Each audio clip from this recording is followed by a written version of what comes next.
Hello, guys. Welcome back to the Pick Swap podcast. I am James Brain. I'm here with Sean Bernard as usual. And then today we are also joined by AB from the Open Gym Pod, another PSN contributor for us today. So, AB, how are you doing? Thank you so much for joining the pod today. I'm good, fellas. I'm good. Thank you for having me today. Feeling pretty good, especially after last night's win and everything. So I'm juiced. I'm ready to go, man. What's going on, fellas?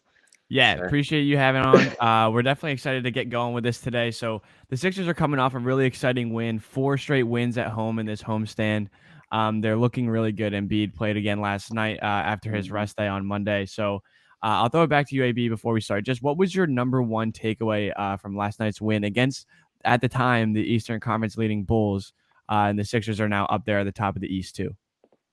Well, right off the bat for me was the defensive effort. Going into last night's game, I knew they weren't a great defensive team where it was just like we wouldn't be able to do anything. I knew we'll be able to get points. My thing was we'll be able to stop predominantly perimeter based team because like you say you got DeMar DeRozan, you have Lonzo Ball, you have Zach LaVine and things like even Vucevic steps out at times to shoot threes. And so my biggest thing was the defense and the defensive effort is showed all game. And then obviously towards the end of the game, you see that was the big stamp on the whole night in general when it comes to that game. So the defensive effort really popped out at me. Obviously, Matisse is just a menace to society, literally giving Zach LaVine as much headache as possible last night. I seen that man, I never seen his head down so much throughout the night because of how frustrated he was because of Matisse Thybulle. And then even the young guy, Tyrese Maxey, just really stepping up to the plate each and every week, just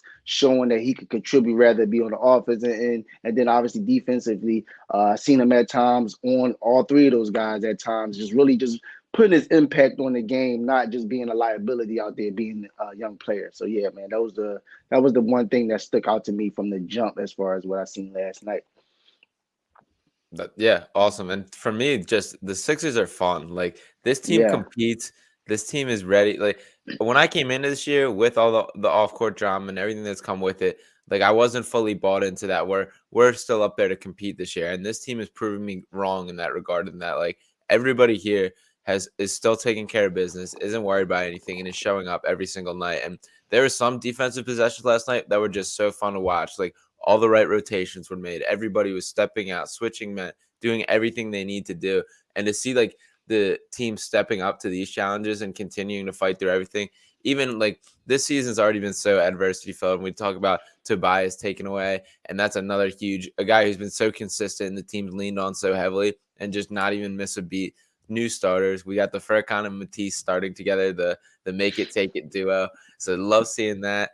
And then just like last night was an impressive win in my mind. That was a very much like a statement win, and I feel like they keep coming with those.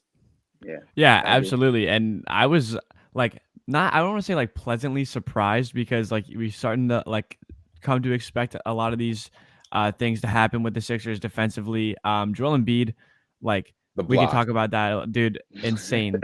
Just an amazing play. Like to watch it back a little bit and to see where he started in that play. Like he was 2 steps from the 3-point line when he decided Hmm. to make that effort. So just as a team though, defensively, I'm really glad you pointed out, AB. It was like just such a consistent effort from top to bottom, and whether it was Maxey who was given a little bit of a difficult assignment with a bigger guard like Lonzo, or Matisse who makes life difficult for Zach LaVine, or Furkan who's been asked to be a much better defender this year than he was before, and Georges Niang is doing everything right. So let's talk about Niang because I think we're all kind of gushing over him a little bit, and Yeah. for all the right reasons, he's become one of my favorite players. And then just on top of that, he seems like a great teammate. So what have you seen from Niang so far? Well, one, it doesn't make you miss Mike Scott. I tell you that much. It's just like that void right there that we've been waiting for. That stretch four off the bench that could come in continuously give you produce literally every game. Not is he going to hit shots tonight? Is he going to be able to play tonight? Mike Scott was up and down. I know the Beehive not going to be too happy about that, but just with him in general, I feel like so far to be able to pluck him away from Utah. I know he's a free agent, but to be able to pluck him away from over there and get him down here, and for him to have such an immediate impact on this team, is major, and you see that on all different levels as well.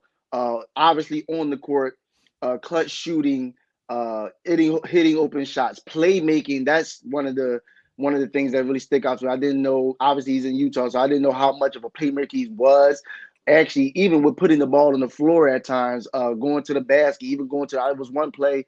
It was a off a screen. He came around, took the ball, and just right to the basket. It was just like, oh, okay, you got that in your bag as well too. So I was definitely surprised at that. And then just you could tell he definitely is a veteran presence within that team, and his leadership. He literally it resonates through that team. You can see that, and they love him.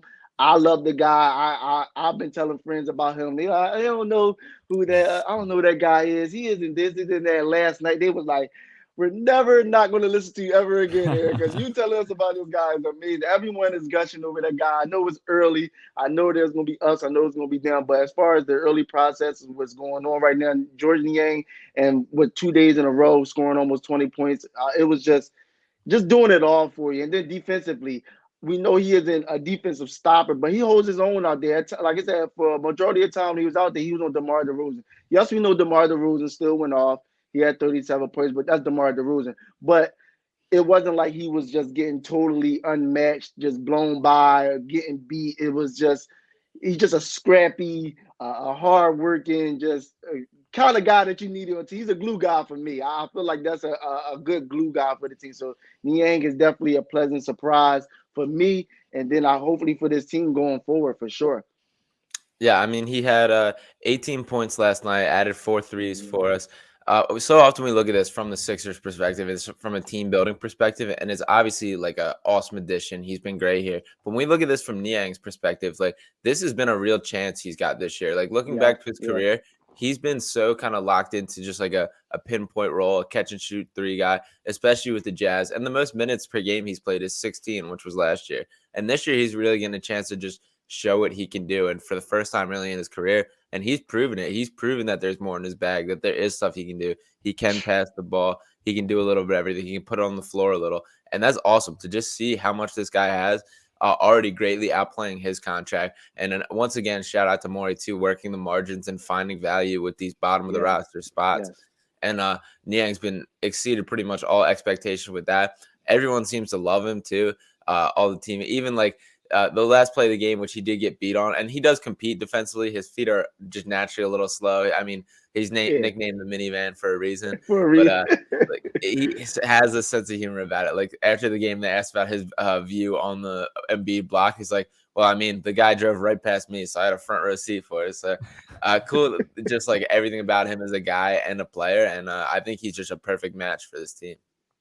He's just a very, very solid basketball player. Like it's very rare on the court where I see him do something where I'm like, oh, he should have done something else. Like he just does.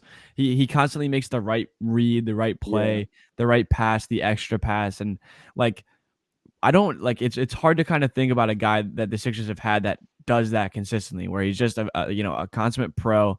And like you guys have said, like he just adds a little bit more every game to like what I expected. Like I kind of expected him to come in, be a solid defender, shoot threes, but really he's much more than that. And like he's versatile in that way too, where when asking him to be more than just a 3-point shooter, he can do that.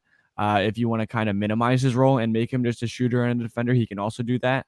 If you want to bring him out towards the 3-point line or push him back towards the post, like he can score in a variety of ways. He can defend a handful of positions. So he's just like, I am over the moon about him in terms of just like him as a player and also his fit here. So I'm super excited about what his progression will be like throughout the year. And let's talk about it for a little bit now. So Tobias Harris is out. He had a positive COVID test, and Doc Rivers said last night that he's like kind of struggling with it a little bit. Danny Green is going to miss several games coming from Doc Rivers as well. So Furkan and Matisse stepped in last night, and Niang's getting extended minutes as well. How confident are you that they can kind of step up in the absence of these two starters? Well, for me, I mean, the early results definitely are positive. Actually, this is the second game now that we're missing Tobias. So Niang had an early start when it came to that as far as more minutes playing. Like I said, with this team, there's going to be ups and downs. We're not going to 82. Well, we already lost, but we're not winning the rest of the rest of the games this year. But I mean, if they could stay consistent the way that they've been playing, no matter win or loss, I believe they definitely can step in and do a good job. I feel like the Sixers, we now have a team, a real team from top to bottom. Yes, we all know we're still missing that perimeter scorer, star, whatever you want to call it at the moment. But as far as the team, the continuity, and how they play, because in past Sixers teams, it wasn't as much passing as it is as now as well. So they move the ball a lot.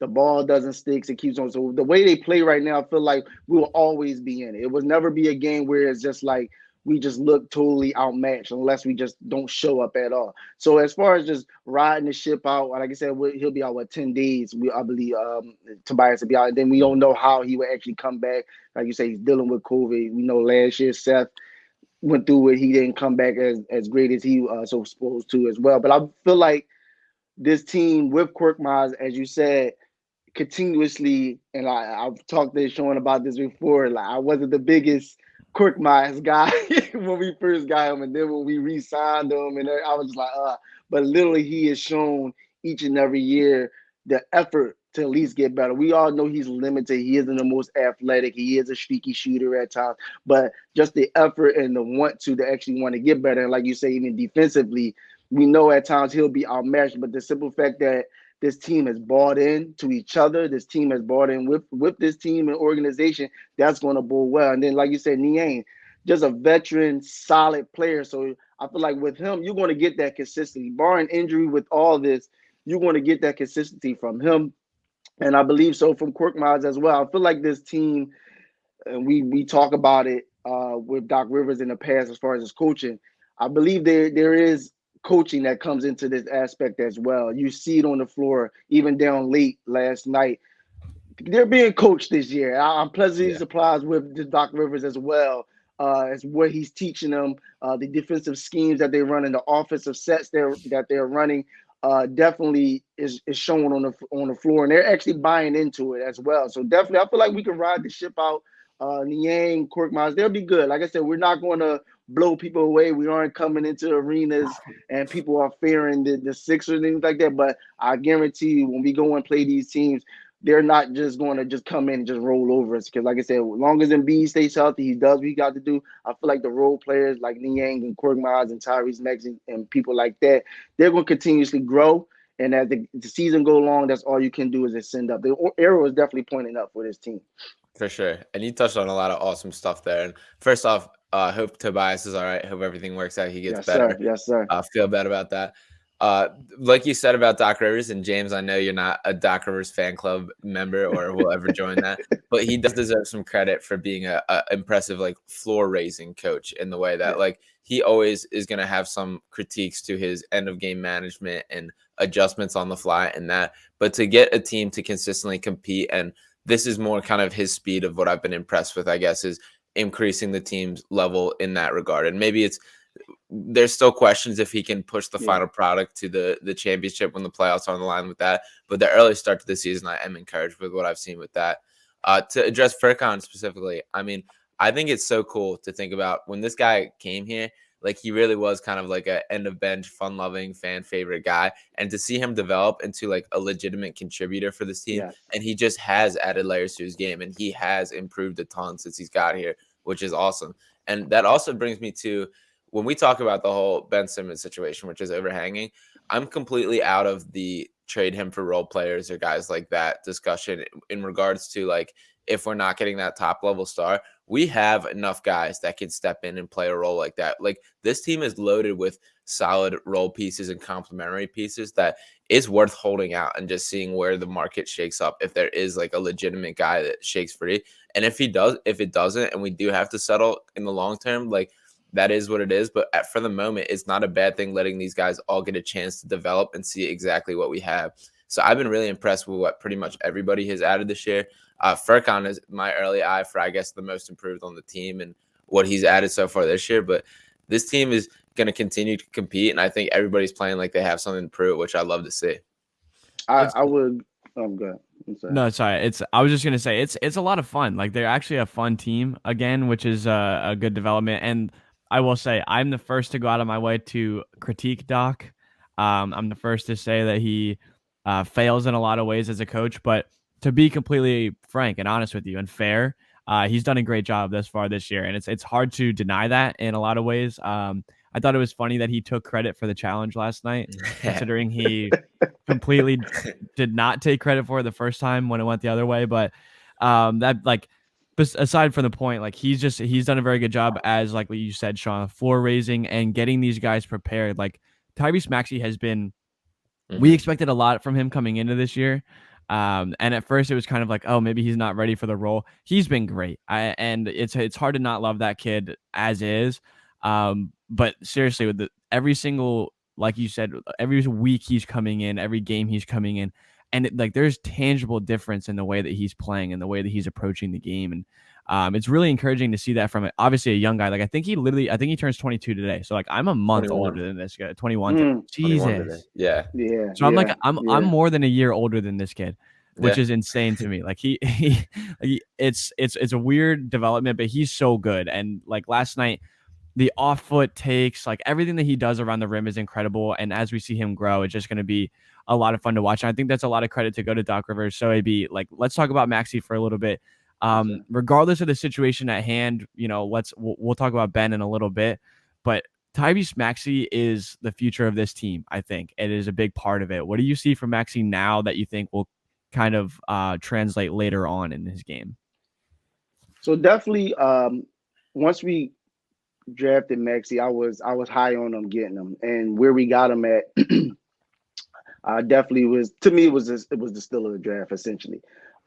Coming into his rookie season, my comp or quote unquote ceiling for him was 6 man because he brings energy, score off the bench. But seeing him this year with the want to and the attitude that he brings to the game, to his game, to this team, and it displays on the floor. To see nightly and him being such a playmaker that he's becoming. Again, last night, what did he have, about 6 assists last night? Again, which last game he had 7. The playmaking to me is what stands out, because obviously if you're going to play point guard in this NBA, especially in today's NBA, not only you be able to score when those they start double teaming or sending their best defender at you or blitzing you at times, you got to be able to create for others. And the playmaking for me, we all know he's a great scorer. That was a question mark for me coming into the season. Could he really become a playmaker? Because he was a natural scorer, and to be able to be a playmaker, you can see who's naturally good at playmaking, and you can see who actually worked on it. We go back to Niang, you could tell he's just a natural guy that just knows how to feel when someone's coming. He knows a guy's open over here. My guy should be here. I can pass. I go. So to see him constantly grow in that area, to me, definitely bodes well for the team, and definitely raised the ceiling for me as well, because I do believe, I'm not going to stamp it just yet, but he's definitely ascending to that. Yeah, he could be a starter in this NBA for sure. If he continues on this trend and actually become more involved in this offense as well, because you see he still is just, Doc is like easing them into giving them a little more each game, a little more each game, a little more each game. If he could continue to play make, continue to defend, and then actually start rounding out his game and becoming more established in his offense and scoring, the sky's the limits for this guy. I know the size was a concern as well coming into the NBA because he's only about 6'2", but that doesn't matter when, one, you play defense the way that he does, with the energy that he plays, the speed that he has on the offensive side of offensive side of the court, and then also he adds the development of the game of playmaking. The sky's the limit for the guy. Is he going to be a star? Is he going to be anything of that level? No, but as far as becoming a starting point guard in this NBA and actually being a contributor for this team, and really, you brought it up even with the Ben Simmons. I know we're going to touch on that soon. I'm with you when it comes to that as well. Listen, Ben, sit home, relax, get yourself together, get your mind together, everything. We're going to wait, because that December 15th date is going to be a special one when everyone is available to be traded and everything like that. I would rather have who we have right now, because the continuity there, the camaraderie is there. And then again, I don't want to take away from what Maxey is actually giving us right now. It can only bode well for the young guys. So I'm definitely not surprised, but I'm definitely pleased with what I've been seeing with him from year 1 to year 2 and the growth. Because it's a major gap, I believe, in from year 1 and to be thrust into a full-time role the way that he does right now. I don't have the numbers in front. Oh, I do. Let me see. He had 0 turnovers last night on six assists. We talking about a second-year player that you just said is only 22 years old in the NBA playing with grown men. So there's nothing but high praises with him that he just continues to ascend to that starter role for sure. Yeah, 100%. Happy birthday to the guy, a guy that should never have to pay for a drink in Philly ever. So there's that. Maxey, first off, he's already borderline an elite finisher. Like some of the ridiculously tough finishing around the rim that he makes look so casual is so impressive. And he got 1 foul call last night, so that was pleasant to see. But he's getting to the point where he has to start getting his credit for the way he attacks his basket. There was one where he got touched up on the face where he still finished, didn't get a call last night. And I think that will come with just kind of the more he's around and the more he's playing, and he will start to get his respect. But the way he attacks the basket is awesome. And there's been massive strides he's taken this year, both as a playmaker and on the defensive end, are both like super encouraging ways that he's developed this year and are pretty much night and day from last year to this year. Like it seemed like to be a single focus, like get to the basket and score last year, to where he at least is seeing the floor better, making better decisions. And the next thing for me is I want to see the shot creation extend. I want to see him seek out his 3-point shot a little more, seek out the jumper. And we haven't seen that a ton early on, but like once again, this guy is making steps in the right direction, and he is so young, and that there is so much developed time left. And with his work ethic, like I just believe in it. Like he just has the personality, the drive, and the work ethic that I'm bought in, that I think this guy can get there. And I'm just happy to see what he's going to become. Yeah, I totally agree with that. Like just what you said, Sean, his work ethic, I truly believe in him as a player. And it's been like, there have been a lot of players where I've been like, well, I hope he gets here and I hope he does this and I hope he does that. And then, like, I'm wishful thinking. Like with Maxey, there's evidence that he's going to get there. And the growth, like you said, AB, from year 1 to year 2 is really evident. And like, a 2-to-1 assist to turnover ratio, upping his assists every game and playing so well and becoming more of like a pure point guard. And I think Matisse was the one that said it about him, that like Doc doesn't go easy on him. Doc makes him work for everything. And like, again, there's a pure relationship between a coach and a point guard, and grooming him to become what is like the team's leader, the team's quarterback, is so important. So another good note for Doc there, and the way that he's handled bringing Tyrese Maxey into this all. It's really encouraging. And like I said before, he's just such a lovable guy. He's easy to root for. He's just a very strong player and a guy that I think is like really becoming what is going to be the future of this team. So to move forward a little bit more, Seth Curry, man, what a guy. He's been incredible, and he's starting to become the closer, which was a little bit of a revelation that we didn't assume was going to happen this year. We were kind of searching for that guy, like who's going to be the closer. And Embiid struggles down the stretch at times. Embiid's been struggling offensively this year thus far. But Seth Curry saves the day once again last night, comes up large in a few different points. Seth Curry is great. What are you seeing from him right now? Because he's been he's has not skipped a beat from the playoffs last year. He's come in this year and just been amazing thus far. I'm right there with you. Just ending the season the way he did last year in the playoffs, we all wonder, could he continue that? He's another one that's finally getting the opportunity to put his talents on display full time. Like you said, even being in Dallas a couple years ago, he still was coming off the bench. He still was playing limited roles, only playing about at least 20 minutes a night. But for him in this full-time role, you was wondering, could he display the talents and the potential that he has full-time for all 4 quarters? I'm here to let everyone know right now, we have a Curry in Philadelphia. I need people to know that right now. We have a Curry in Philadelphia. Like you said, the second game in a row where down the stretch, things fall apart.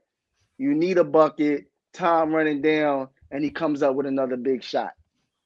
I have the utmost respect for Seth Curry, the dedication to his craft, and then even with him as well. Not only is he's getting a little bit into his bag a little bit this year as well too. Yeah, like you said, back in Dallas and other teams that he played for, he was like Niang as well. A lot of just standing in the corner, coming off screens, just shooting the three ball when the ball is going to you. He's doing a lot more creating off the dribble, on the run. Come obviously still off the screen. I've never seen Seth Curry go into the paint as much as he does now, even if it's with a floater and things of that nature like that. I really am liking this fruition that he's coming into this year because that's another person on this team that is like, wow, like Seth Curry's really got. And then, like you said, this team needing someone in the games that we know, listen, give him the ball. He's going to get the shot. He's going to make the shot that we need. And I'm just ecstatic about him. I need him to keep this going because that can only bode well. Like if we were to make a trade and add pieces to the puzzle, that this team can become even more complete. That is just another weapon that we can go to. Because in the past, we all know late in games, all they doing is dumping it down to Embiid. They're going to blitz them, triple team, double team.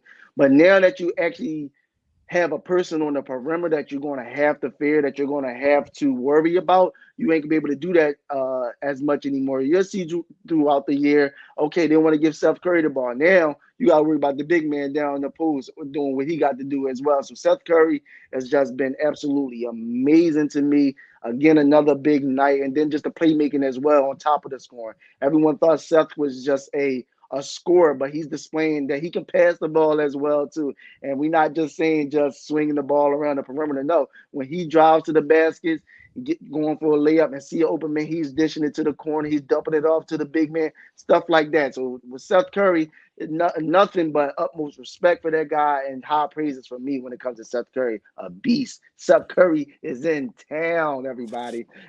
Yeah, I mean, in Philly, we're all about the hungry dogs run faster. Yes, And you see sir. with Curry, and a lot of what makes these guys such great athletes and all this is a little chip on the shoulder and the will to kind of prove people wrong. And I think Curry is a prime example of that. Just like you said, AB, like this guy has never been given the full chance to just do his thing and show. And the same thing with Niang.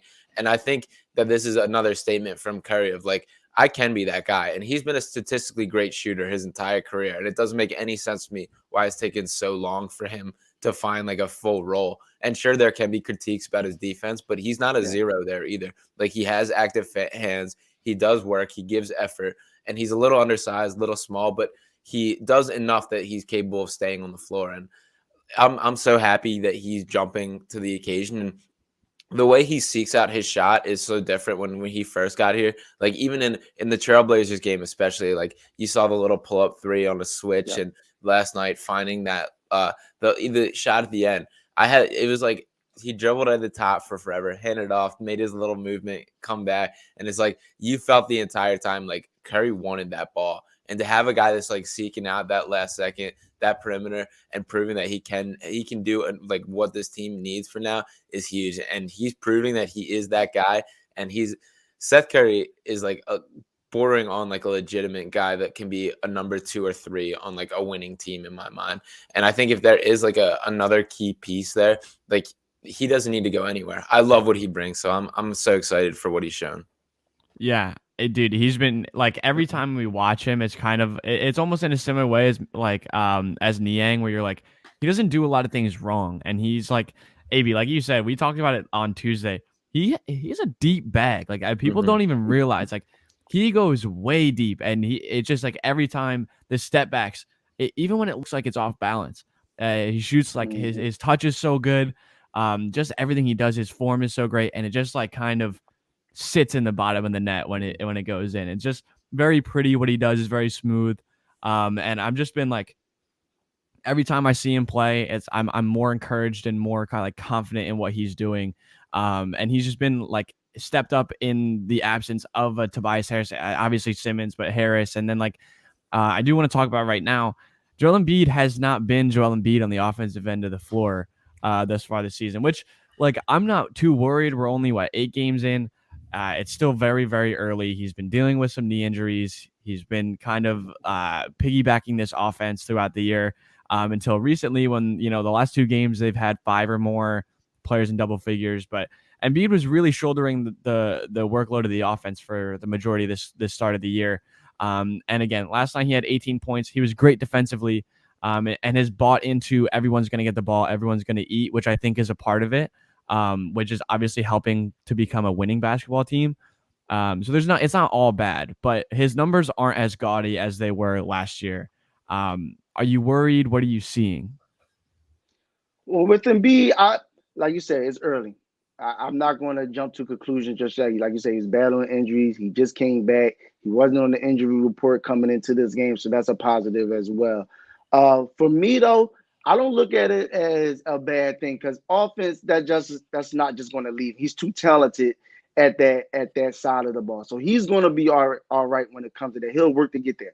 The reason why I'm more so I'm more so looking at the half glass full when it comes to Embiid, and I'm more on the positive side when it comes to what we've seen so far. Yes, the offensive outpouring is not there, and I even wrote about it before we coming into this year on PSN as far as about what I expect from him. Can he take it to that next level to gravitate this team? And that's playmaking. Embiid right now, I love it because we all know Embiid. Once he gets the ball in the post, it don't matter if it's 5 people, all 5 of them come out. He's still trying to go up and get the layup. But for him to have the concerted effort to actually get everyone involved, I feel like that's also contributing to why we're seeing so many other players flourish in their roles, like in Niang, like a Korkmaz, like a Seth Curry.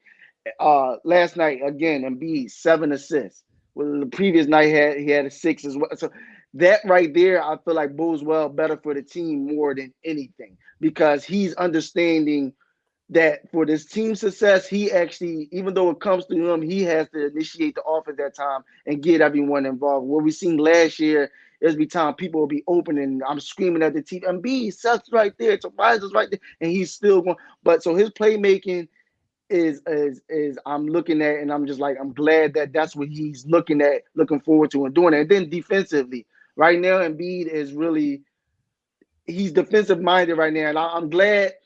I feel like Embiid is coming to the season with a new mindset overall. Mm-hmm. When in the past, Embiid, when he's not on offensively, he'll just keep, he's not on offensively, he'll just keep shooting, even if it's bad shot, good, it don't matter what it is. But now he's understanding basketball. If I can't contribute on the offensive end, I'm going to start doing other things to still contribute to this team and make them better. Rather it's assists, rather it's rebound. He had 9 last night. Again, 1 offensive. You don't see a lot of those from him anymore. And 8 defensive rebounds, 7 assists. He's a plus 10 on the floor last night with only 18. And then obviously what sealed the deal was the block at the end of the game coming from the other hash mark of the paint to get all the way to the rim to cleanly block it. We ain't taking no body, no nothing, all hand on the ball, get that crap out of there. So definitely with Embiid, the all-around game, I feel like is better for the team than Embiid actually sitting there shouldering the load, like you mentioned, on offense, having to score 30, having to score 40, having to score 50 every night. So for me, it's more of a arrow pointing up for this team if he continues to develop in those other areas. And I'm not worried about the offense soon because trust me, we're going to see Embiid at times. And you've seen it late, even last night. He started to find a little bit of a groove. He started to get to the paint more. They started calling fouls for him. He started asserting himself even more. So the offensive side, I'm not too worried about, but definitely with Embiid picking up defense, going back to playing defense more, rebounding, and then also playmaking for others, only goes up for here with this team and with him for sure.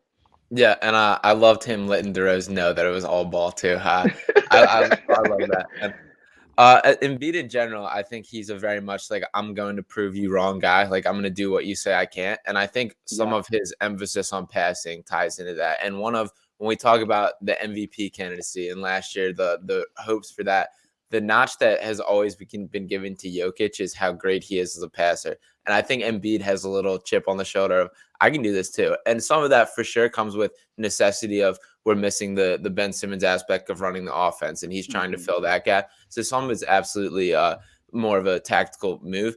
But I think Embiid is consciously trying to prove that he can do that. It reminds me of a little bit. My grandfather loves telling me the story of Wilt Chamberlain, the 1967-68 season, when he had the same critique. Well, you can't pass, so he goes out and leads the NBA in assists that year. And Yep. I think Embiid has like that same kind of I'm gonna prove you wrong mindset, and I think the emphasis on like his assists early on is because of that.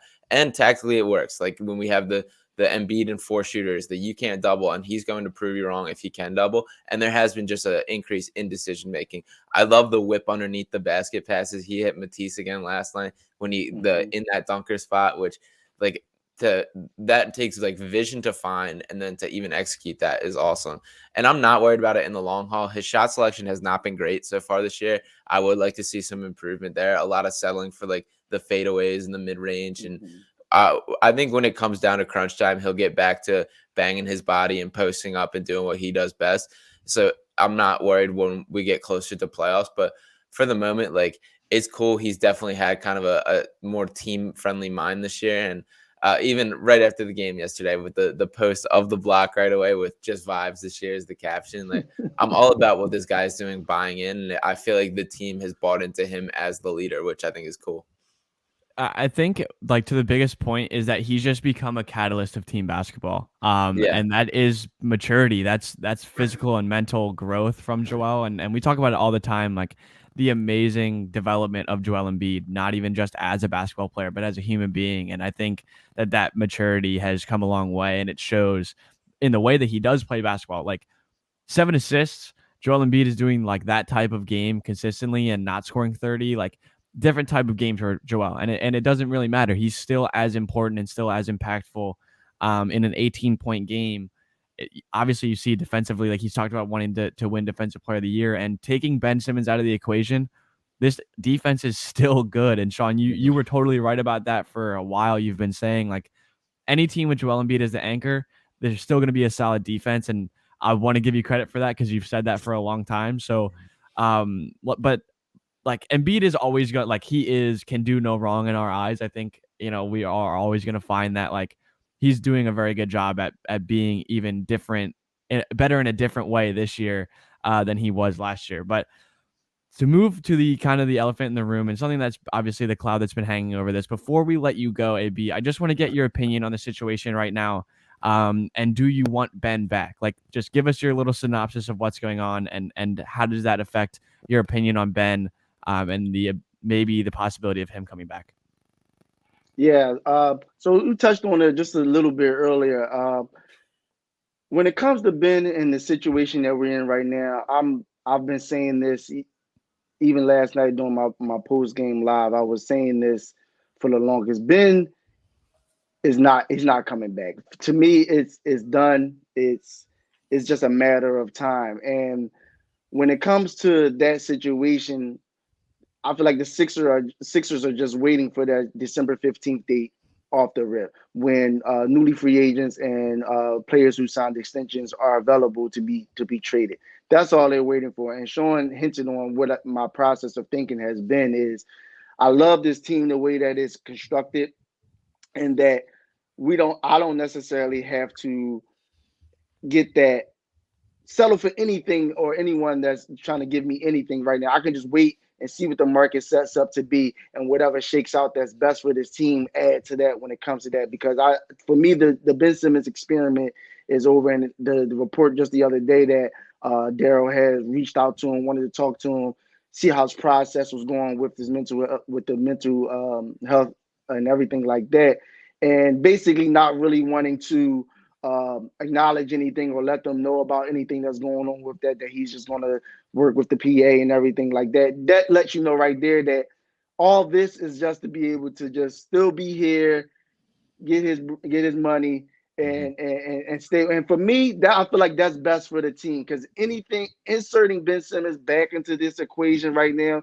can be nothing but a distraction, I feel, especially off the court and then even on the court, because now you're trying to integrate someone into a system that doesn't really want to be here, don't know if he's going to really give you full effort in what he does. And then also you're taking away from a Tyrese Maxey, a Korkmaz, minutes from Thibault, who's been even though he hasn't been on offensive and scoring as well, but been showing that he's definitely a candidate for all first team all defensive teams so far early this season.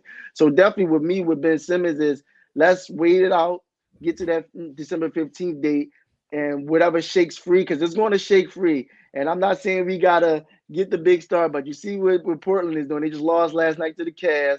The Wizards, they came back down to earth real fast after their little win streak they had early on in the season. And then you never know what goes on throughout the year. Now you got Dame saying he wants Draymond in Portland now. You know, Golden State wants Ben Simmons. Like, it's a lot of things that can happen between now and then. So it's definitely, I'm more of a, hey, listen, if the best thing for this team is for him to be away and let this team continue to grow as a team and play on. As you can see, the regular season isn't playoffs, so we could definitely ride the ship throughout this year. I'll just say wait, see what can shake out, get the best value, best package that we possibly can get with that, and then move on from there. But the time with Ben Simmons in Philadelphia, to me, it's over. It's done. He doesn't want to be here.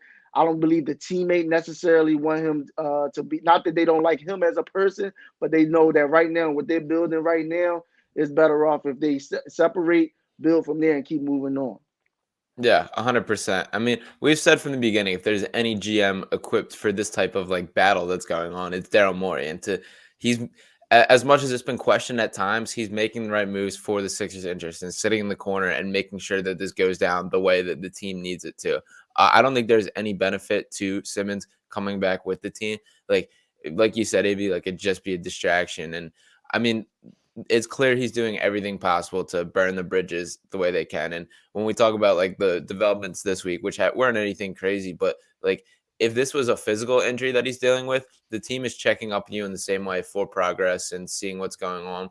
And like to just kind of make it difficult for any sort of thing like that, it's just like you're just making this harder than it needs to be. And that's been my frustration from the start, is that everyone is on the same page of, we are willing to trade you. We want to trade you. We're not doing this when your value is at its floor. And to just like, if he had come in, taking care of business, kept quiet, kept this out, like I think things would have been smooth and may even have happened by now. But the way that it has happened, like his value is what it is. They have to sit there and just wait for it to rebound. I don't think it's getting any lower. So I don't think that's why to me, there's no reason to get him on the court, is that I don't think it can get lower from this. But like sit back, let things shake out, and more is more or less sitting back, letting the market fix itself than anything. And you never know what's going to happen.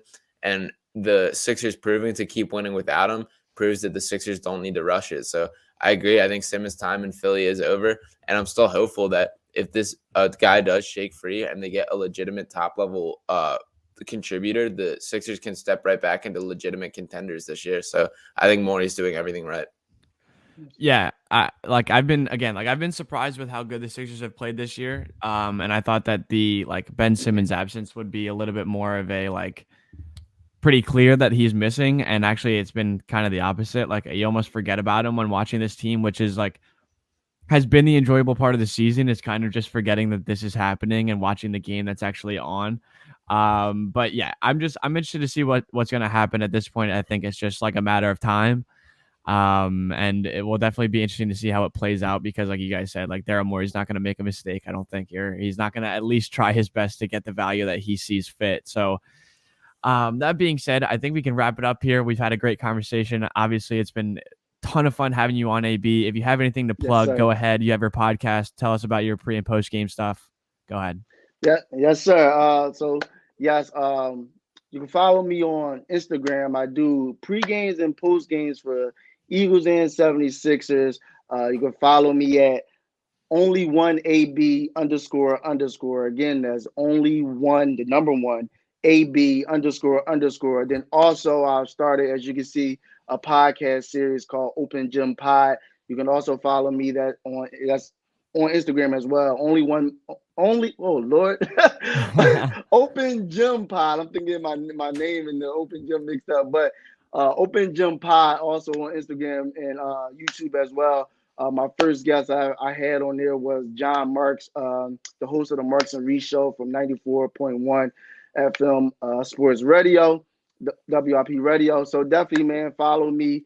I do a lot of fun things, funny things on there, pre and post game. It's real relaxed. It's real for the casual fan of just coming, speaking your mind, just whatever you got to say with the teams, any other teams in the NBA. It doesn't even matter. We talk about it all. So definitely. And I just appreciate you guys for just having me on here on Pick Swap. I want you guys to come through as well. I'll get you on my podcast as well. We can do this all over again, both of you guys. I was excited to do this with you guys. I have fun doing it, man. So many more times we're gonna get together for sure, 100%. man. I like it. Yeah, absolutely, man. We appreciate you so much for coming on. It was definitely a pleasure. I'm sure we'll be talking to you soon, and we're happy to collaborate with you. We're gonna tag you and everything on the Twitter underneath the podcast and everything. So no worries about the handles. We'll get those up if you guys are confused at all. So again, Yeah, we really. I'm sorry. No, you're good. You're totally good. I would do that too if I had too many. So you follow us, follow Sean, follow me. You guys know the drill. So again, AB, thank you so much for coming on, and we'll talk to everyone soon.